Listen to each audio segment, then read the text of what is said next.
I'll be quick going through this update as things are looking good after the recent rains with a little over 6 inches last month.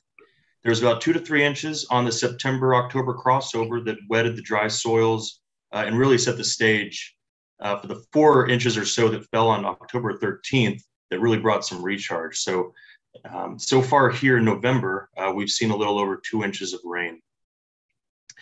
And it's also worth mentioning that the Climate Prediction Center declared La Nina conditions to return, unfortunately. That could exist into early 2022 and bringing with it the dry, warm conditions. And moving on to Lovelady. Here's Lovelady showing a response to those combined 8 inches that were received in October. Those rains turned the decline around as Lovelady is currently reporting 490 feet above sea level. And as you can see on the right, and as we zoom in on Lovelady in the next slide, today's current water level, it's matching the peak water level that we saw last August before we started to drop.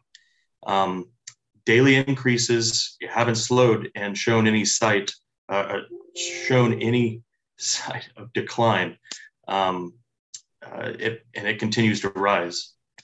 And looking into the upper Trinity on the next slide here, you can see from the 8 inches that we received in May, really responded well, and ever since then has never turned back. In fact, the rains that we received in October just bolstered the upper Trinity in Rolling Oaks. And moving on to the Middle Trinity. Middle Trinity's been telling a little bit of a different story here as levels continue to fall through the summer, but have shown a slow response to the October and November rains. As you can see, there's a little rise there. It's subtle, about 3 feet from October 1st, from the that last valley in the right there. And moving on to Barton Springs, flow also showed an increase in flow, peaking at about 87 CFS after those rains. The USGS gauge is currently reporting about 84 CFS. This compares well with the measurement that David and I took in the field.